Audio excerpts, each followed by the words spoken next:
సహజంగా మన జీవితంలో మనము ఏదైనా పని చేస్తూ ఉంటే దానికి సహకరించేవారు తక్కువ.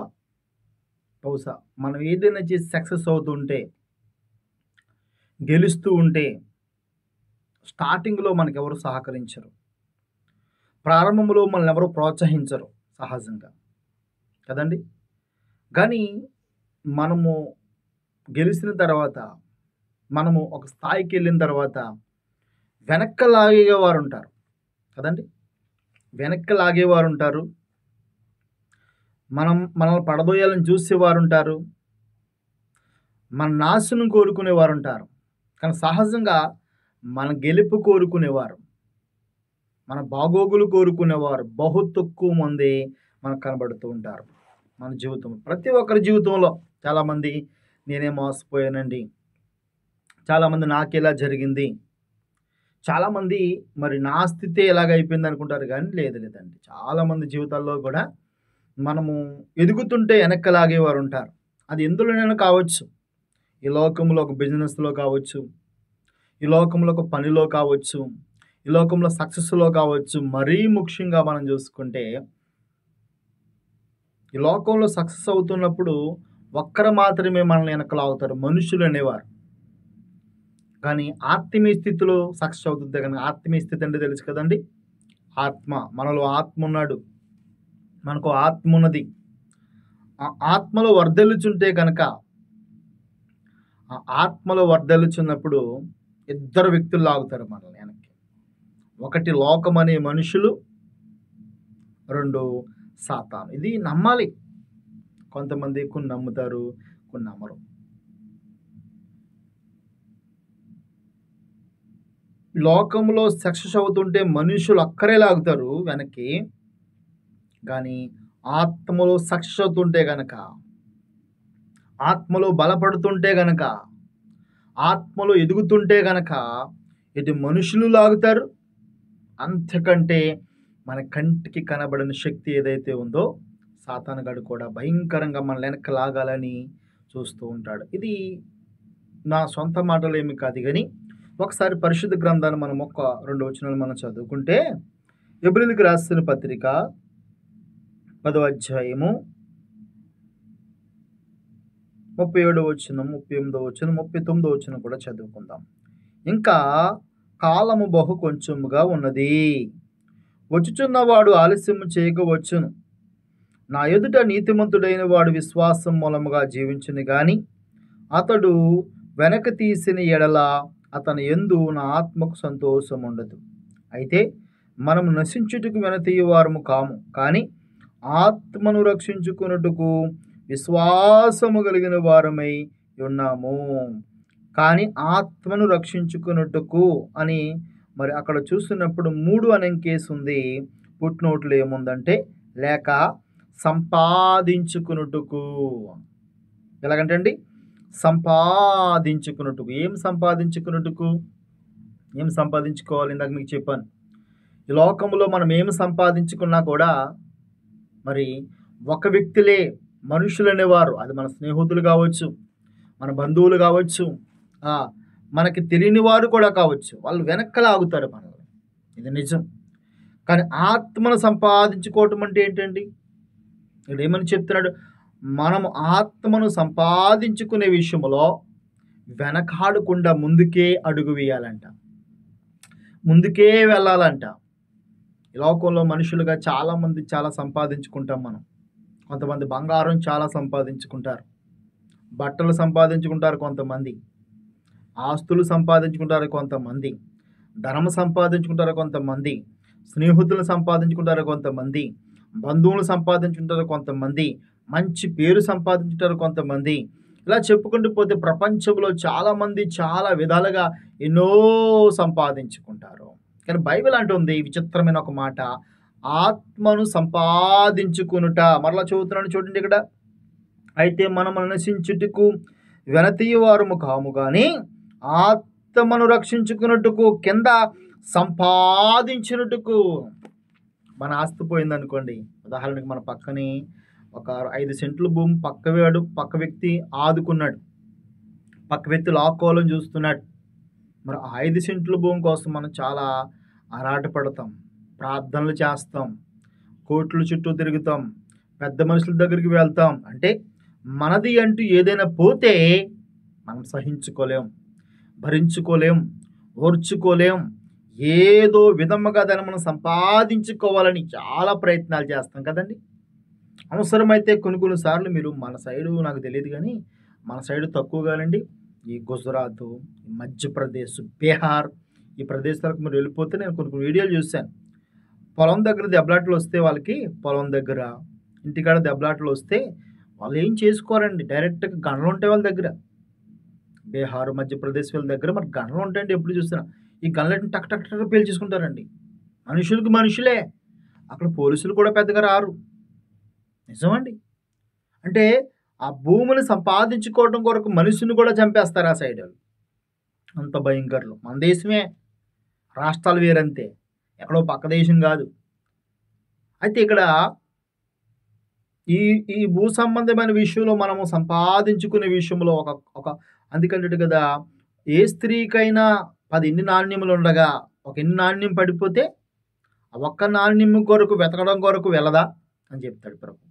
అలాగే ఈ లోకంలో ఏదైనా పడిపోయినా తప్పిపోయినా సంపాదించుకోవడం కొరకు చాలా కష్టపడతాం మనం, చాలా ప్రయాసపడతాం మనం, చాలా వెతుకుతాం మనం, ప్రాణము విసుకుపోయేంత వరకు కూడా ప్రయత్నిస్తూ ఉంటాం కదండి. మరి ఇక్కడ బైబిల్ పరిభాష ఎలాగున్నదంటే దేవుడు ఏం చెప్తూ ఉన్నాడంటే నీలో ఉన్న ఆత్మను సంపాదించుకోవటం. ఆత్మను సంపాదించుకోవటం ఏంటండి? ఆత్మను మనం సంపాదించుకోవటం ఏంటి? ఇప్పుడు మనం మనుషులం కదా, నాకు ఈ శరీరం ఉంది, నాలో ఆత్మ ఉంది. ఆత్మను సంపాదించుకోవటం ఏంటి? ఆత్మను సంపాదించుకోవటం అంటే దేవుడు, మరలా చెప్తున్నాను, దేవుడు మనిషిని సృష్టించినప్పుడు మనిషిగాను ఆత్మగాను రూపించాడు, సృష్టించాడు. కానీ ఆత్మను మనము సంపాదించుకోవాలి. ఎలా సంపాదించుకోవాలంటే ఈ లోకంలో మనము సజీవంగా ఉండగానే ఆ ఆత్మను పరిశుద్ధంగా దేవునికి అప్పచెప్పాలంట. ఇప్పుడు మీరు యేసుక్రీస్తు ప్రభు వారి యొక్క సిలువ యాగంలో చూస్తే, సిలుబలి యాగంలో చూస్తే ఆయన ఒక మాట అంటాడు, దేవా నా ఆత్మను నీ చేతికి అప్పచెప్పుచున్నాను. అంటే అప్పుడు దాకా యేసుక్రీస్తు ప్రభు వారు భూమి మీద ఉన్నప్పుడు తన ఆత్మను తను కాపాడుకున్నాడు, తన ఆత్మను రక్షించుకున్నాడు, తన ఆత్మను సంపాదించుకున్నాడు యేసుక్రీస్తు ప్రభు వారు. తెలుసండి, అందుకంటాడు ఆయన, నా ఆత్మని నేను నీకు అప్పచెప్పుచున్నాను, నీవిచ్చిన ఆత్మ నేను అప్పచెప్పుచున్నాను అని యేసు ప్రభు అంతటి వాడు కూడా సిలువలో ప్రార్థన చేస్తూ ఉన్నాడు. మరి మనము మన ఆత్మను సంపాదించుకుంటున్నామా? మన ఆత్మ సంపాదించుకోవాలంటే మనం ఏం చేయాలి? ఎలా మన ఆత్మను సంపాదించుకోవాలి? ఇక్కడ చక్కటి మాటలు ఏమని చెప్తున్నాడు అంటే, మరొకసారి చదువుతున్నాను, కాలము బహు కొంచెముగా ఉన్నది. కాలము ఎవరెవరికి తక్కువ కొంచెంగా ఉన్నది? యేసుప్రభు వారి భూమి మీదకి వస్తానని చెప్పి 2000 సంవత్సరాలు అయిపోయింది, ఇంకా ఆయన రాలేదు. అయితే మనం అనుకోవచ్చు, అదేంటండి ఇంకా రాకపోవటం ఏంటి, నిజమంటారా అని మీరు అనుకుంటే కనుక నిజమే. ఒక చోట ఇలా రాయబడి ఉంది పేతురు రాస్తున్న పత్రికలో, దేవుని దృష్టిలో 1000 సంవత్సరములు 1 సంవత్సరం వలె ఉందంటే. దేవుని దృష్టిలో 1000 సంవత్సరాలు 1 సంవత్సరం వలె ఉంది ఆయనకి. మీకు అర్థమవుతుందండి? కాబట్టి దేవుడు రాడు అనుకోవద్దు, దేవుడు వస్తాడు. కాలము కొంచెముగా మాత్రమే ఉన్నది. అయితే ఒకడు దేవుడు రావడానికి కాలం కొంచెంగా ఉంటే, రెండోది మనకి కూడా కాలం కొంచెమే, మనిషికి కూడా కాలము కొంచెమే. మన బ్రతుకులు ఏపాటివి, మన జీవితాలు ఏపాటివి, గడ్డి మీద పువ్వు వంటివి. పువ్వులు చూడండి మనకు చాలా అందంగా కనపడతాయి, అయ్యి బాబా స్మెల్, ఆ పువ్వులు చూస్తున్నప్పుడు చాలా అందంగా కనపడినప్పటికీ కూడా మళ్ళాడు వెళ్తే ఆ పువ్వులు కనపడవు. అటువంటిది మన జీవితం.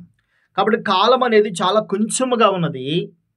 వస్తానన్నవాడు తప్పనిసరిగా వస్తాడైనా ఆలస్యం చేయట్లేదు. కానీ ఎవరు నశించిపోకూడదని ఆలస్యం చేస్తున్నాడు యేసు ప్రభు, ఎవరు నశించిపోకూడదని ఆయన వెయిట్ చేస్తూ ఉన్నాడు యేసు ప్రభు వారు.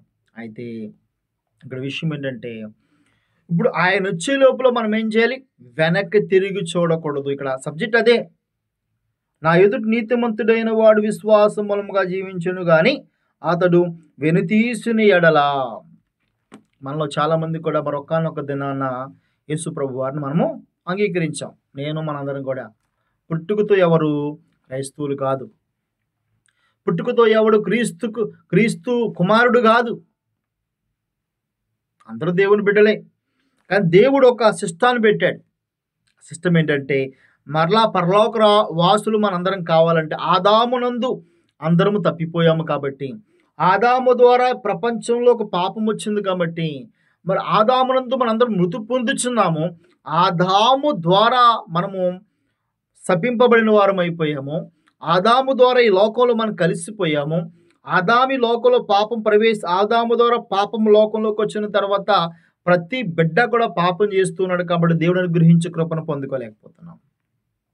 ఇప్పుడు మరలా మనందరం పరలోకం వెళ్ళాలంటే యేసుక్రీస్తు వారి ద్వారా మాత్రమే వెళ్ళాలి. కాబట్టి ఎంత పెద్ద పాస్టర్ గారైనా, పాస్టర్ గారు కుమారుడైనా కూడా, ఎంత పెద్ద పాస్టర్ గారైనా, పాస్టర్ గారు కుమారుడైనా కూడా, మనంత పెద్ద విశ్వాస కుమారుడైనా కూడా, ఒక వ్యక్తి పరలోక రాజ్యం చేరాలంటే ఆ వ్యక్తి యేసుక్రీస్తు ప్రభు వారిని నమ్మి విశ్వసించి మారు మనసు పొంది రక్షణ పొందితే తద్వారా పరలోక రాజ్యంలో చేర్చబడటానికి అర్హులం అవుతాం. ఈ లోకంలో ఉండే సంఘం అనే రాజ్యములో మనం చేర్చబడతాం. అయితే వెనతీసిన ఎడల అంటున్నాడు ఇక్కడ. ఏం తీసిన ఎడల?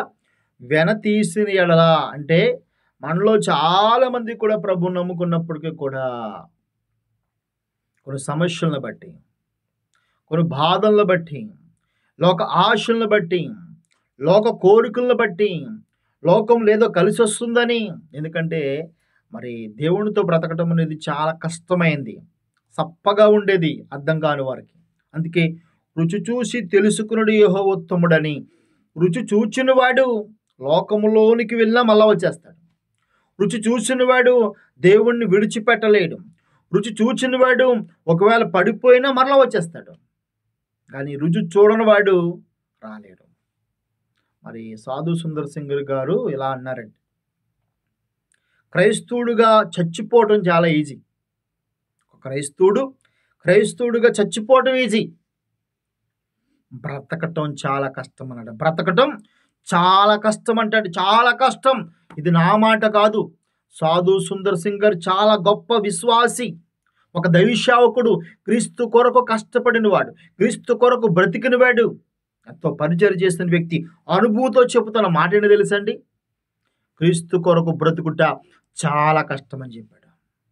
అంత కష్టం అండి. అయితే కష్టం అంటే ఏంటి? ఆ కష్టం మనము లోకముతో అనుబంధం అయిపోయాము కాబట్టి, లోకముతో మమేతమైపోయాము కాబట్టి, లోకములో కలిసిపోయాం కాబట్టి, ఇప్పుడు మరలా దేవుని దగ్గరకు రావడానికి, దేవునితో కలిసి బ్రతకడానికి మనకి అభ్యంతరకరంగా ఉంది, ఇబ్బందిగా ఉంది. ఇది మీకు అర్థం కావాలంటే మనలో చాలామంది కూడా విదేశీ కంట్రీలకు వస్తూ ఉన్నాం కష్టపడి పని చేసుకోవడం కొరకు. మన ఇంటికాడ చిన్నప్పటి నుంచి బ్రతికి జీవించి ఉన్న ఆయన మనము వేరే కంట్రీకి వచ్చి ఉండటానికి, వేరే కంట్రీకి వచ్చి ఆ భాష మాట్లాడడానికి చాలా ఇబ్బంది అయిపోతుంది మనకి. కువైట్ కానీ, ఖత్తర్ కానీ, దుబాయ్ కానీ, సౌదీ కానీ వచ్చినప్పుడు మనము వచ్చిన 1 సంవత్సరం దాకా కూడా ఏడుస్తూ ఉంటాం, బాధపడుతుంటాం. అయ్య బాబు ఎందుకు వచ్చామరా నాయనా, ఇంటికి వెళ్ళిపోవాలి ఏడుస్తూనే. ఎందుకంటే మనకి వాతావరణం కానీ, ఈ లాంగ్వేజ్ కానీ, ఈ మాట అర్థమవకపోవటం కానీ మనకి చాలా కొత్తగా ఉంటుంది. 1 సంవత్సరం దాకా వీళ్ళలో కలవలేము మనం. 1 సంవత్సరం దాకా అడ్జస్ట్ అవ్వలేము మనం. 1 సంవత్సరం దాకా తిన్నది వంట పట్టదు మనకి. 1 సంవత్సరం దాకా స్థిమితం ఉండదు, మైండ్ ఏముండదు. మీకు కావాలితే మీలో చాలామంది కూడా విదేశాలకు వచ్చారు కాబట్టి మీలో చాలామందికి అర్థమైపోద్ది ఈజీగా. విదేశాల్లో ఉన్నవారు ఎవరైనా కావచ్చు. ఇంకా మనకి కొంతమందికి రీచ్ అవ్వాలంటే మాట, పిల్లలు ఇంటికాడ చదువుకుంటూ ఉంటారు స్కూల్లో, వాళ్ళని హాస్టల్ వేసి చూడండి. హాస్టల్ వేసినాక కొంతకాలం వాళ్ళు ఆ హాస్టల్ అడ్జస్ట్ అవ్వలేరు. కొంతకాలము వాళ్ళకి అస్సలు తట్టుకోలేరు, దాన్ని జీర్ణించుకోలేరు. అక్కడ 3 పూట్ల భోజనం పెడుతున్నా కూడా అడ్జస్ట్ అవ్వలేరు. కారణము కొత్త వ్యక్తులు, కొత్త ప్రదేశం. ఎప్పుడు చిన్నప్పటి నుంచి తండ్రి దగ్గర తల్లి దగ్గర పెరిగిన పిల్లలు ఒకేసారి హాస్టల్కి వెళ్ళాలన్నా కూడా వాళ్ళు ఎందుకో వాళ్ళకి తట్టుకోలేరు, దాన్ని స్వీకరించలేరు వాళ్ళు. అలాగే మనము పాపములో పుట్టి, మరలా చెప్తున్నాను, మనము పాపము అనగా పాపముతో పుట్టలేదు, మనం పాపములో పుట్టాం. అంటే మన తల్లి గర్భంలో పాపం లేదు. భూమి మీద దావీదు అంటాడు, నా తల్లి నన్ను పాపములో కన్నది, పాపముతో కాదు పాపములో కన్నది. పాపం అనగా లోకములో పాపం ఉన్నది. అంటే దావీదు పుట్టిన వెంటనే లోకంలో ఏముంది? పాపం. ఎక్కడ చూసినా పాపం, ఎక్కడ చూసినా పాపం. కాబట్టి మనిషి ఈ లోకములో పాపములో పుట్టిన వెంటనే లోకమంతా పాపం ఉంది. ఇప్పుడు బైబిల్ భాషలో మాట మీకు అర్థమైనా చెప్తాను. బూతులు ఆడటం పాపం కదండి, పాపమా కదా? పాపమే. కానీ గమనిస్తే కనుక పిల్లలు పుట్టిన వెంటనే కొంతమంది చూడండి, ఆ చిన్నపిల్లలు కూడా వింటూ ఉంటారు, అప్పుడే బూతు మాట్లాడుతుంటారు కొంతమంది. అంటే వాడికి ఇంకా పాప పుణ్యము తెలియనప్పటికే కూడా ఆ మాటలు వింటాడు, వాడు ఫీడ్ చేసుకుంటాడు. కొంతమంది గొడవ పెట్టుకుని ఉంటారు, ఆ గొడవలు కూడా వింటాడు. ఇలాగా చిన్నప్పటి నుంచి కూడా మన పాపంలో పాపంలో పాపంలో ఎక్కడ చూసినా పాపం, ఎక్కడ చూసినా పాపం. ఈ పాపపు పరిస్థితుల్లో, పాపపు స్థితిలో పెరిగిన మనందరం కూడా దీనికి కనెక్ట్ అయిపోయి ఉన్నాం. పాపములో పాపము చూసి పాపము చేసి, పాపము చూసి పాపము చేసి 20-30 సంవత్సరాలు బ్రతుకుతాం మనం. కొంతమంది అండి దేవుణ్ణి ఎప్పుడు నమ్ముకుంటారో తెలుసండి? 20 సంవత్సరాలు నమ్ముకుంటారు కొంతమంది. 20 సంవత్సరాలు వచ్చాక యేసు ప్రభునాథ దేవుడిని నమ్ముకుంటారు. కొంతమంది 25కి నమ్ముకుంటారు, కొంతమంది 30కి నమ్ముకుంటారు, కొంతమంది 50కి నమ్ముకుంటారు, కొంతమంది ఏకంగా 70కి నమ్ముకుంటారండి. మరి అప్పుడు ఏముంది? ఇంకా అలా నమ్ముకునే వాళ్ళు కూడా ఉండరు. ఇప్పుడు 30 సంవత్సరాలు లోకములో బతికి లోకంలో జీవించి పాపములు చూసి పాపములు చేసి లోకములో మమితిమైపోయిన మనము, లోకముతో కలిసిపోయిన మనము యేసుక్రీస్తులోకి వచ్చిన తర్వాత ఇప్పుడు లోకం బాగుంటుందా? యేసుక్రీస్తు బాగుంటుందా? ఇప్పుడు యేసుక్రీస్తుతో బాగుంటుంది అంటానికి నిజమే, ఆత్మీయ స్థితి, ఆత్మలో సంతోషం వేరేగా ఉంటుంది. కానీ లోకం ఇంకా బాగుంటుంది, అది నిజమండి. లోకం ఎందుకు బాగోదు? లోకం ఇంకా టేస్ట్గా ఉంటుంది, లోకం ఇంకా సంతోషంగా ఉంటుంది, లోకం ఇంకా ఆనందంగా ఉంటుంది. కాబట్టి యేసుక్రీస్తులోకి వచ్చినా కూడా ఒక్కసారి వెనక్కి తిరిగి చూస్తే అబ్బా, గతంలో ఎంత ఎంజాయ్ ఉండేది, ఎంత సంతోషం, ఎంత ఆనందం, ఎంత ఎంజాయ్ చేశారు నేనా అనుకుని మరలా యేసుక్రీస్తులోకి వచ్చిన వాడు కూడా, బాప్తిసం పొందిన వారు కూడా మరలా వెనక్కి వెళ్ళిపోతారు. అందులో ఏమాత్రం డౌట్ లేదండి. అదే చెప్తున్నాడు ఇక్కడ హెబ్రీ పత్రికలో, మీరు వెనక్కి వెళితే కనుక మీ ఆత్మని మీరు కోల్పోతారు. వెనక్కి వెళ్ళిపోతే కనుక మీ ఆత్మని మీరు పోగొట్టుకుంటారు. మీరు ఆత్మను ఎప్పుడు సంపాదించుకున్నారో తెలుసా? ఎప్పుడైతే యేసుక్రీస్తులో మారు మనసు పొంది బాప్తిసం పొందారో అప్పుడు మీ ఆత్మను ఒక స్వాధీనంలోకి మీరు తెచ్చుకున్నారు. దాన్ని కాపాడుకుని తండ్రికి మీరు అప్పచెప్పాలి. చనిపోయే ముందు తండ్రి గారికి అప్పచెప్పాలంటే ఈ లోపల మనందరం కూడా మన ఆత్మను మనము కాపాడుకుంటూ ఉండాలి. అయితే లోకం ఏమంటది? పిలుస్తుంటది, రా రా రా అంటది. స్నేహితులు పిలుస్తారు, కొన్ని మనుషులు కాకపోయినా మనం అనుభవించిన అనుభవాలు పిలుస్తూ ఉంటాయి మన వెనక్కి. అదే ఇక్కడ చెప్తున్నాడు. ఏం చెప్తున్నాడు? నా ఎదుట నీతిమంతుడైన వాడు విశ్వాసం మూలంగా జీవించిన కానీ అతడు వెనక తీసిన ఎడల అతని యందు నా ఆత్మకు సంతోషం ఉండదు. ఇప్పుడు వెనక్కి తీస్తారని తీరనా? వెనక్కి తీస్తారని. చాలా మంది వెనక్కి వెళ్ళిపోతారు. చాలా మంది, ఒక్కరిద్దరు కాదు, చాలా మంది. కొంతమంది వెళ్ళిపోయినా కూడా మందిరంలోనే ఉంటారు, కొంతమంది మందిరాన్ని విడిచిపెట్టేస్తారు. నా మాట మీకు అర్థమైందా? కొంతమంది దేవుడి నుంచి వెనక్కి వెళ్ళిపోయిన తర్వాత మందిరంలోకి రావటం మానేస్తారు కొంతమంది. మరి కొంతమంది మందిరంలోనికి వస్తూ కూడా దేవుని విడిచిపెట్టేసిన వారు కూడా ఉంటారు. 2 రకాల జాతులు ఉంటాయి. అయితే మన ఆత్మను మనం కాపాడుకోవటం కొరకు ఏం చేయాలి? మరి ఏ విధంగా మనం ముందుకు వెళ్ళాలి? అయితే వెనక్కి వెళ్ళిపోతే కనుక గుర్తుపెట్టుకోండి, వెనక్కి వెళ్ళిపోతే కనుక మన ఆత్మ మనం కోల్పోతాం. ఇప్పుడు భూలోకంలో బ్రతికినంచేపు కూడా బాగానే ఉంటుంది. కోల్పోతే ఎంత ప్రమాదం అంటే, ఇప్పుడు ఇదే హెబ్రీ పత్రిక 4వ అధ్యాయము 11వ వచనం ఒకసారి చూద్దాం, చూడండి. ఇదే హెబ్రీ పత్రిక 4వ అధ్యాయం 11వ వచనం. కాబట్టి అవిధేయత వలన వారు పడిపోయినట్లుగా మనలో ఎవడనూ పడిపోకుండా ఆ విశ్రాంతిలో ప్రవేశించుటకు జాగ్రత్త పడుదుము. ఏమంటండి?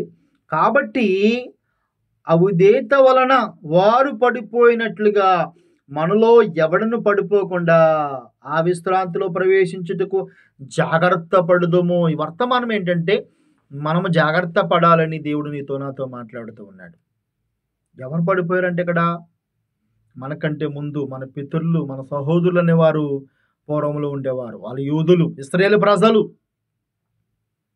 వారు ఐగుప్తు నుంచి ఇశ్రాయేలు దేశం వస్తూ ఉంటే కనుక మధ్యలో రాలిపోయారు, మధ్యలో చనిపోయారు. ఆ దేశానికి వాళ్ళు వెళ్ళలేకపోయారు. కారణము అవిధేయత. విధేయత కాదు, విధేయత వేరు, అవిధేయత వేరు. విధేయత అంటే ఏంటండి? దేవుడు చెప్పింది చెప్పినట్టు చేయటం. ఎవరైతే దేవుడు చెప్పింది చెప్పినట్టు చేస్తారో అది విధేయత. ఎవరైతే దేవుడు చెప్పింది చేయరో అది అవిధేయత. ఆ రోజున దేవుడు వారికి ఇచ్చిన కొన్ని ఆజ్ఞలు ఏవైతే ఉన్నావో అవి మీరుకుంటూ వచ్చారు. అందుకు వారు అరణ్యములో పడిపోయి నశించిపోయారు. ఇవాళ నీకు నాకేంటంటే ఈ భూలోకం నుంచి పరలోక రాజ్యానికి ప్రయాణం. ఈ మధ్యలో మనం పడిపోకుండా మన ఆత్మను మనం రక్షించుకోవాలంటే, మన ఆత్మను మనం కాపాడుకోవాలంటే విధేయత కావాలి. విధేయత. చూడండి, విధేయత అంటే ఏంటంటే పుల్లారా, మనం ఎంత గొప్పవారమైనా సరే, మనకెంత అందమున్నా, మనకెంత బలమున్నా, మనకి ఎన్నున్నా సరే విధేయత లేకపోతే కనుక నాశనం అయిపోతాం మనం. యేసు ప్రభు కూడా అంటండి, ఈ భూమి మీదకి వచ్చినప్పుడు ఆయన గురించి ఇలా రాశాడండి. చూడండి ఒకసారి, ఇక్కడే ఉంది. 5వ అధ్యాయము, హెబ్రీయులకు రాసిన పత్రిక 5వ అధ్యాయము 7వ వచనం చదువుకుందాం. శరీరధారయున్న దినములలో మహారోదనతోనూ కన్నీళ్లతోనూ తన మరణం నుండి రక్షింపగల వారికి ప్రార్థనలను ఏచనలను సమర్పించి భయభక్తులు కలిగి ఉన్నందున ఆయన అంగీకరింపబడును. ఆయన కుమారుడై ఉండి తన పొందిన శ్రమల ద్వారా విధేయత నేర్చుకునేను. విధేయత. మనందరికి విధేయత అనేది ఎప్పుడు వస్తుందంటండి? ఎప్పుడు నేర్చుకుంటాం? కొన్నిసార్లు మనం కొన్నిసార్లు మాట వినమండి. మనిషి మాట వినడు కాబట్టే ఇక్కడ ఒక మాట మరలా చూద్దాం, చూడండి. ఆయన కుమారుడై ఉండి తాను పొందిన శ్రమల వలన విధేయత నేర్చుకును. ఏంటండి? యేసు ప్రభు వారు కూడా విధేయత నేర్చుకున్నాడా? మరి ఈ మాట మనం ఎలాగ అర్థం చేసుకోవాలి? ఆయన కూడా మనవంటి మనుషుడే. అబ్రహాము సంతాన స్వభావమును ధరించుకుని వచ్చినవాడే ఆయన. అయితే ఆయన కూడా ఈ లోకంలో ఉన్నప్పుడు శ్రమలు అనుభవించాడు. ఎన్నో శ్రమలండి యేసు ప్రభు వారికి, ఎన్నో శ్రమలు. యేసు ప్రభు వారి జీవితం అంతా మనం చూస్తే ఆయనకి లోకంలో సరిగ్గా తినటానికి భోజనం ఉండేది కాదు, కట్టుకోవడానికి బట్టలు ఉండేవి కాదు. ఇంకా మనం చెప్పాలంటే సొంత తమ్ముళ్ళు, సొంత చెల్లెలు కూడా ఆయన్ని మరి ఏమన్నారు తెలుసండి? వీడు దెయ్యము పట్టినవాడు, వీడు వెర్రివాడు, తీసిపోండి అని కొలత. సొంత తమ్ముళ్ళు అన్నారు, సొంత చెల్లెలు అన్నారు, సొంత గ్రామస్తులు అన్నారు. ఎంతో ఆయన హింసించారు, ఎంతో బాధ పెట్టారు. తన స్వకీయులు ఆయన చేర్చుకొనలేదు. వాళ్ళ గ్రామస్తులు, వాళ్ళ దేశస్తులు ఆయన అంగీకరించలేదు. ఎన్నో శ్రమల పాలు చేశారు ఆయన్ని. కొన్నిసార్లు అండి యేసు ప్రభు వారిని కొట్టడానికి రాళ్ళు కూడా ఎత్తారంటండి, బూతులు తిట్టారంట. ఇవన్నీ ఆయన అనుభవిస్తున్నప్పుడు ఇవన్నిటి ద్వారా, ఈ శ్రమల ద్వారా ఆయన విధేయత నేర్చుకున్నాడు. ఈరోజు క్రైస్తవుడైన నీకు నా జీవితంలో కూడా అనేకమైన బాధలు, అనేకమైన సమస్యలు, అనేకమైన శ్రమలు, ఇవన్నీ కూడా మనకు దేనికి చూసినంటే విధేయత నేర్చుకోవటం కొరకు. ఇది మీరు అందరూ గమనించాలి. చాలాసార్లు మనకి వస్తున్న ప్రతి శ్రమ, వస్తున్న ప్రతి కష్టం, వస్తున్న ప్రతి వ్యాధి, వస్తున్న ప్రతి నష్టాలు కూడా నీకు నాకు ఏం నేర్పించాలి తెలుసండి? విధేయత నేర్పించాలి. వాళ్ళు ఎందుకు పడిపోయారంట? అవిధేయత. అవిధేయత మనిషికి ఎందుకు వస్తుందో తెలుసండి? అవిధేయత మనిషి ఎందుకు వస్తుందో తెలుసా? పాత నిబంధన కాలంలో నెబుకద్నెజరు అని ఒక రాజు ఉండేవాడు. అతనికి ఆ రోజుల్లో దేవుడే తోడుగా ఉండి ప్రపంచ దేశం ఆయన చేతిలో పెట్టాడు. ఇంచుమించుగా ప్రపంచ దేశంలో అన్ని దేశాలు కూడా ఆయన చేతుల్లో ఉన్నాయి. ఒకసారి బయటకు వచ్చాడు అంటండి. దేవుడు చెప్పాడు, ముందే చెప్పేశాడు, ఓ నెబుకద్నెజరు, నీవు గర్వించకూడదు, నువ్వు అవిధేయగా ఉండకూడదు, నువ్వు భయభక్తులు కలిగి ఉండాలని చెప్పినప్పుడు దేవుని మాటను త్రోసివేసి ఒకానొక దినాన్ని బయటకు వచ్చి వరండాలోకి వచ్చి అలా చూశాడంట. ఓర్రు బాబోయ్, ఈ పట్టణాలు, ఈ రాజ్యం అంతా మనం కట్టిందే, అబ్బా చాలా కట్టేసావరా, ఈ దేశం అంతా మందే, ఈ ప్రపంచం అంతా మంది, అయ్యి బాబు మనల్ని మించుడు ఎవరు లేడురా అనుకుని అవిధేయతుడైపోయాడంట. అవిధేయత వచ్చేసింది అతనికి. వెంటనే దేవుని దూత ఎంటర్ అయిపోయాడు. ఓ నెబుకద్నెజరు, నీవు అవిధేయత కలిగి ఉన్నావు కాబట్టి, నీ హృదయంలో గర్వించావు కాబట్టి గుర్తుపెట్టుకో, నేటి నుంచి నీ మనుషుల నుంచి తోరబడి, మనుషుల నుంచి గంటబడి అడవిలోనికి వెళ్ళిపోయి ఒక జంతు రూపాన్ని కలిగి పచ్చ గడ్డి మేసి బ్రతుకుతావు అని చెప్పినప్పుడు ఆ మల్లాడి నుంచేనంటండి తన గోర్లు పెరిగిపోతున్నాయంట, జుట్టు పెరిగిపోతుందంట, బొచ్చు మరి ముఖం మీద బొచ్చు వచ్చేసింది. అంటే ఒక జంతువులాగా మారిపోతున్నాడు మనిషి. మన బతికేది అంతేనండి. మనకు అన్నీ బాగుంటేనే, భార్య అయినా భర్త అయినా పిల్లలైనా, మనము ఏ కాలో చేయి లాగి మన శరీరం అంతా ఏదో కుళ్ళిపోయింది అనుకోండి, సొంత భార్య కూడా, అంటే అందరినీ నేను అనట్లేదు కానీ ఎక్కువ శాతం చెప్తున్నాను, 90% ముందున్న ప్రేమ ఉండదు, ముందున్న సంతోషం ఉండదు. మన దేహము పాడైపోతే, మన జీవితం పాడైపోతే భార్య కూడా పక్కకు పెట్టేస్తుంది, భర్త కూడా పక్కకు పెట్టేస్తారు, పిల్లలు కూడా పక్కకు పెట్టేస్తారు. ఇది మన బ్రతుకు. నెబుకద్నెజరు అంటే మాట్లాడండి, ఎంత గొప్ప రాజు, ఎంత కోటీశ్వరుడు, కానీ మనిషి మృగంలాగా మారిపోయాడంట. మృగము సేపులు వచ్చేసాయి, మృగం పోలికలు వచ్చేసాయి. అలాగ భయం పట్టుకుని, అయ్యి బాబు మా ఆయన ఇలాగ అయిపోయాడేంటి, మృగంలాగా అయిపోయాడేంటి, మనుషుని చంపేస్తాడేమని భార్య కుటుంబస్తులు అందరూ కూడా తౌరేండ్రైనా రాజుగారినండి. ఒకప్పుడు నిన్నటిదాకా రాజే, నేటికి ఏమైపోయాడంటే మనిషి జంతువులాగా మారిపోయేసరికి సొంత భార్య తౌరేండి. సైనికులు, గ్రామస్తులు, దేశస్తులు ఆ వెనకాల నుంచి తౌరుతుంటే పరుగు పరుగు పరుగు పరుగు పరుగు నిలిపోయి అడుగులు దాక్కున్నాడంటండి. కొన్నిసార్లు మన జీవితంలో మరి ఒంటరితనమే సమాధానం కదండి. ఒంటరితనమే హ్యాపీగా అనిపిస్తుంది, ఒంటరితనమే సంతోషంగా ఉంటుంది. ఆ రోజు నెబుకద్నెజరుకు ఒంటరితనమే అతను కాపాడింది. అడవిలోకి వెళ్ళిపోయాడు, మంచుకు తడుస్తున్నాడు, పచ్చగడ్డి తింటున్నాడు. పచ్చగడ్డి, పరవన్నాలు తినే మనిషి. ఒక రోజుకి ఒక రాజుగారు తినే ఆహారము ఎంత కాస్ట్లీ ఉంటుందో తెలుసండి, ఎంత ఖరీదు ఉంటుందో తెలుసా? అటువంటి వ్యక్తి పచ్చగడ్డి తింటూ ఉంటే కొన్నాళ్ళు అయిపోయిన తర్వాత బుద్ధి వచ్చిందంట. ప్రభు, ఆ తప్పు చేశాను, అయ్యో నేను పొరపాటు చేశాను. అతడికి వచ్చిన శ్రమలు, అతడికి వచ్చిన బాధలు, అతనికి వచ్చిన కష్టాలను బట్టి దేవుడికి ప్రార్థించాడు, దేవుడికి మొర్రపెట్టాడంట. అప్పుడు దేవుడు మరలా కనికరించి తన రాజ్యమును తనకు దేవుడు ఇచ్చేశాడు. దీన్ని బట్టి మనకి ఏమర్థమవుతుంది? అవిధేయత మనిషిని నాశనానికి నడిపిస్తుంది, అవిధేయత మనిషిని నాశనానికి నెట్టేస్తుంది, అవిధేయత మరణానికి నెట్టేస్తుంది, అవిధేయత నరకానికి వెళ్ళగొట్టేస్తుంది. అవిధేయత మనలో ఉంటే కనుక కొన్ని శ్రమలు దేవుడు మనకు అనుమతించినప్పుడు అది మనకు మంచిది అంటండి. ఆ రోజు నెబుకద్నెజరుకు వచ్చిన శ్రమ మంచిది, నెబుకద్నెజరుకు వచ్చిన బాధలు మంచివి. ఈరోజు నా జీవితంలో కూడా వస్తున్న శ్రమలు, వస్తున్న బాధలు, వస్తున్న కష్టాలు మంచివి. ఎందుకో తెలుసా? విధేయత నేర్చుకుంటాం. మనకు అన్నీ బాగున్నాయి అనుకోండి, డబ్బు ఉండి అన్నీ, అసలు ఏ బాధలు లేవు, ఏ కష్టాలు లేవు, ఏ శ్రమలు లేవు, హ్యాపీగా నడిచిపోతుంది బ్రతుకు. అప్పుడు మనకి సహజంగా ఎందుకో దేవుడి దగ్గరికి వెళ్ళినా కూడా అంత పర్ఫెక్ట్గా మనం ఉండలేం, అంత పర్ఫెక్ట్గా ప్రార్థన చేయలేం, దేవుళ్ళలో సంతోషాన్ని అనుభవించలేం. ఏదో ఒక వెల్త్ అనేది మన జీవితంలో కనబడుతున్నప్పుడు దాన్ని బట్టి మనం దేవుళ్ళలో బలపడుతూ ఉంటాం, దాన్ని బట్టి దేవుళ్ళు ఎదుగుతూ ఉంటాం.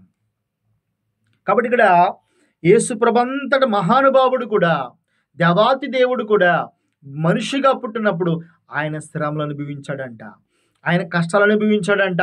అన్ని అనుభవించటం ద్వారా ఆయన విధేయత నేర్చుకున్నాడు. నేను దేవుని కుమారుని కదా, కలిగి ఉన్నదేది నేను లేకుండా కలగలేదు కదా అనుకోలేదు. ఆయన మనుషుడిగా పుట్టాడు, మనుషుడిగా జన్మించాడు కాబట్టి శ్రమ అనుభవించాడు, బాధలు అనుభవించాడు. అయితే నా జీవితంలో కూడా ఒకవేళ బహుశా మీ బ్రతుకులో, మీ జీవితంలో శ్రమలు అనేవి వచ్చాయేమో, బాధలు అనేవి వచ్చాయేమో, మీకు సమాధానం లేదేమో, శాంతి లేదేమో, జీవితంలో మరి ఎప్పుడు చూస్తున్నా బాధే పడుతున్నావేమో, ఏడుస్తున్నావేమో, కన్నీరు కారుస్తున్నావేమో. ఇప్పుడు నువ్వు చేయవలసింది ఏంటంటే విధేయత నేర్చుకోవాలి. ఇది నువ్వు దేవుడి నుంచి పారిపోవడం కొరకు కాదు, దేవునికి దగ్గర చేయటం కొరకు వచ్చిన బాధలు, దేవుని దగ్గర చేయడం కొరకు వచ్చిన కష్టాలు. వీటిని బట్టి నువ్వు సంతోషించి విధేయత నేర్చుకుంటే నీకు మరలా గొప్ప నీ ఆత్మ నీవే కాపాడుకుంటావు. నువ్వు విధేయత నేర్చుకుని దేవుని దగ్గరికి రావాలి, విధేయత నేర్చుకుని ప్రభు దగ్గరికి రావాలి. అప్పుడు నీకు నీ ఆత్మ నువ్వు రక్షించుకుని, నీ ఆత్మ నువ్వు కాపాడుకుని, ఇదిగో నీ బ్రతుకుల్లో తప్పనిసరిగా దేవుని యొక్క కార్యాలు చూస్తావు, అద్భుతాలు చూస్తావు. నీ జీవితంలో మరీ ముఖ్యంగా పరలోక రాజ్యాన్ని సంపాదించుకుంటావు, పరలోక రాజ్యాన్ని స్వాతంత్రించుకుంటావు, నీ ఆత్మని నీవే కాపాడుకుంటావు. ఇక్కడ ఎబ్రీ రాసిన పత్రికలో 10:37 ఏదో ఉంది, నీ ఆత్మను మనము కాపాడుకోవటానికి వెనక్కి వెళ్ళకూడదు. వెనక్కి వెళ్ళిపోతే మన ఆత్మను కోల్పోతాం. బాధలు వచ్చాయని, కష్టాలు వచ్చాయని, శ్రమలు వచ్చాయని, నిందలు వచ్చాయని, ఈ లోకంలో ఏదో కోల్పోయామని. నిజమే, కొన్నిసార్లు మనం చాలా కృంగిపోతాం. ప్రభు మాట్లాడుతున్నాడు, దేవుడు చెప్తున్నాడు, ఏయో వచ్చాయని వెనక్కి వెళ్ళిపోకుండా నువ్వు నాతో ఉండు బిడ్డ, విధేయత నేర్చుకో. ఇంకా ఎలా విధేయతగా ఉండాలి, ఎలా తగ్గించుకోవాలి, ఎలా సహించుకోవాలి, దేవునికి ఇంకా ఎంత దగ్గర కావాలి, నీ శ్రమలో ఇంకా ఎక్కువ దగ్గర అయిపోవాలంట దేవునికి. యేసుప్రభు అంతటా వాడే కన్నీరు కార్చాడంట, రోదన చేశాడంట, మరణము నుండి తను రక్షించగలవానికి ప్రార్థనలు, యోచనలు సమర్పించాడంట. అంటే శ్రమల ద్వారా విధేయత నేర్చుకున్నాడంట. మరి మనం ఎంత విధేయత నేర్చుకోవాలి, మనం ఎన్ని విషయాలు తెలుసుకోవాలి, ఇంకా మనం ఎంత తగ్గించుకుని ఉండాలి, ఎంత సహనం కలిగి ఉండాలి. మరీ ముఖ్యంగా మనకు సమస్యలు, బాధలు రాకపోతే కనుక దేవుణ్ణి మనస్ఫూర్తిగా మరి మనం సంబంధం కలిగి ఉండలేమండి. అన్నీ ఉన్నప్పుడు దేవుడు మనకు అర్థం కావడం, ఏదో లోటు ఉన్నప్పుడు ఆ లోటును బట్టి మనం దేవుడికి బాగా దగ్గర అవుతాం. దేవుడు విలువేంటో మనకు తెలుస్తుంది, దేవుడు ఎవరో మనకు అర్థమవుతారు. కాబట్టి ఇది మన పాఠంలో ముఖ్యమైన పాఠం ఏంటంటే మన ఆత్మను మనము సంపాదించుకోవాలి. నువ్వు ఆస్తి సంపాదించుకుంటావా? సంపాదించుకో, పర్లేదు. డబ్బు సంపాదించుకో, బంగారం సంపాదించుకో, భూములు సంపాదించుకో, దేవుడు వద్దని చెప్పలేదు. అది కాదు ఇక్కడ విషయం.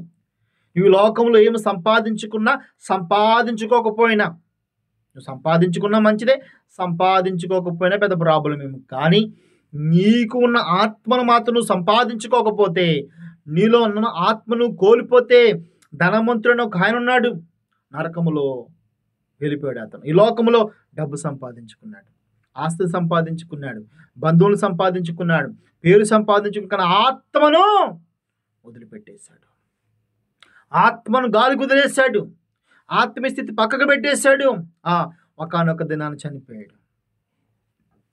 ఒకానొక దినాన్ని చనిపోయి నరకంలో కాలుతూ ఉన్నాడు, కాలుతూ ఉన్నాడు, కాలుతూ ఉన్నాడు, కాలుతూ ఉన్నాడు, కాలుతూ ఉన్నాడు. ఓ అబ్రహమా, నా తండ్రి అయిన అబ్రహమా, దాహం భరించలేకపోతున్నాను, బాధ భరించలేకపోతున్నాను, నన్ను కాపాడు. మరి అబ్రహాం పక్కన చూస్తే లాజరు అని ఒక దరిద్రుడు ఉన్నాడంటండి. అతను భూమి మీద ఉన్నప్పుడు ధనవంతుడి వాకట ఇంటి పక్కనే అడుక్కుంటూ, తినటానికి తిండి లేక, ఆహారము లేక, మరి పెంట మీద పడి రొట్టె ముక్కలు బతికాడంట, పెంట మీద ఉన్న రొట్టె ముక్కలు తిని బ్రతికాడంట. అయినా సరే తన ఆత్మను తను కాపాడుకున్నాడంట. లోకంలోను ఉండగానే అంత శ్రమలు వచ్చినా, అన్ని బాధలు వచ్చినా దేవుని దూషించలేదు, దేవుని శపించలేదు, దేవుని ఆరాధించాడు, దేవుని స్తుతించాడు, తన ఆత్మను తను కాపాడుకున్నాడు. కాబట్టి అబ్రహాము గారు రూమున ఆనుకుని విశ్రాంతి పొందుకుంటున్నాడు, సంతోషిస్తూ ఉన్నాడు.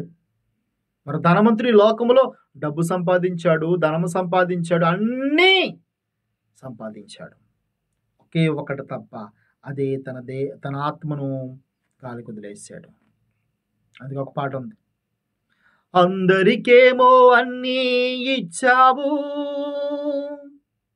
ఎలాగంటండి, అందరికేమో అన్నీ ఇచ్చావు, దేవుడికేమో అన్యాయం చేశావు. నీవన్నీ వారికి, నీవేమో కాటికి. ఎలాగంటండి, మనవన్నీ వాళ్ళకి, ఎవరికి? మన కుటుంబానికి. మనము కాటికి వెళ్ళిపోయి, కాటి నుంచి ఎక్కడికి వెళ్ళిపోతాం? నరకంలోకి వెళ్ళిపోతాం. అందుకే ఫస్ట్ ఆస్తులు సంపాదించకపోయినా, భూములు సంపాదించకపోయినా, బంధువులు సంపాదించుకోకపోయినా, మీ ఆత్మను సంపాదించుకోండి. మరణము ఎప్పుడు ఎలా వస్తుందో ఎవరికి తెలియదు. ఈ మాటలు పని పాట లేక చెప్పట్లేదు, ఖాళీగా ఉండి చెప్పట్లేదు.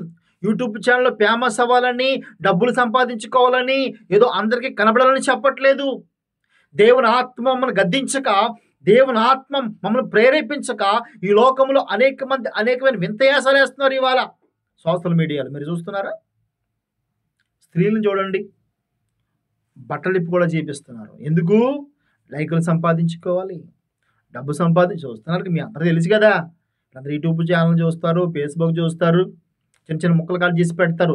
స్త్రీలు తమ బట్టలు కూడా ఇప్పి చూపిస్తున్నారు. ఎందుకని? లైకుల కోసం, సబ్స్క్రైబుల కొరకు, డబ్బుల కొరకు. మరి కొంతమంది ఎన్నో యాసాలు వేస్తున్నారండి సోషల్ మీడియాలో. అని మేము అంటే నాలాంటి సేవకులు ఇంకా చాలామంది ఉన్నారు. ఎందుకు మిమ్మల్ని ఇవన్నీ మంచి మాటలండి, మీరు మెచ్చుకునే మాటలు ఇవన్నీ కూడా సంతోషిస్తారా? లైకులు కొడతారా? మీరు ఈ మాటలు లైకులు కొడతారు? కొట్టరు. మీకు బాధ, ఈ మాటలు వింటే కోపం వస్తుంది. నేను ఎందుకు చెప్తున్నాను తెలుసా? దేవుని ప్రేరేపణ, ఆత్మ గద్దింపు. ఇదిగో మీ ఆత్మను మీరు రక్షించుకోవాలి, మా ఆత్మను మేము రక్షించుకోవాలి. మనందరం సదాకాలము దేవునితో ఉండాలి. ఆ ధనవంతుడు అడుగుతున్నాడు, ఓ అబ్రహమా, ఆ లాజరు మరి చేతుకున్న కొన్ని వేలుతో ముంచి కొంచెం వాటర్ పంపించు. వాటర్ చుక్క కూడా దొరకట్లేదు ధనవంతుడికి ఎక్కడ? నరకంలో. లోకంలో నువ్వు దేవుని కోసం అన్ని విడిచిపెట్టేసుకుంటే, దేవుని కోసం అన్ని దేవుడు విడిచిపెట్టడం కోసం ఈ లోకంలో అన్నీ కావాలనుకుంటే గనక, అర్థమవుతుంది కదా? ఈ లోకములో దేవుని కోసం పక్కకెళ్ళిపోతే గనక, నాకు దేవుడొద్దు, లోకమే కావాలనుకుంటే గనక మీరు మొత్తాన్ని కోల్పోతారు. అందుకే మీరు ఈ లోకము నిమిత్తమైనా సరే, నా నిమిత్తం లోకాన్ని పోగొట్టుకున్నా పర్లేదు, కానీ లోకము నిమిత్తం దేవుని మీరు పోగొట్టుకోవద్దు. నా ప్రియ సంగమా, సేవకులందరూ కూడా ఎందుకు మీ నిమిత్తము భారం కలిగి వర్తమానం బోధిస్తున్నారంటే, ఎందుకు మీకు ఈ వర్తమానం బోధిస్తున్నారంటే, కేవలం మీరందరూ పరలోక రాజ్యం చేయాలి. దేవుని ఆత్మ ప్రేరేపణిది, దేవుని గద్దింపిది.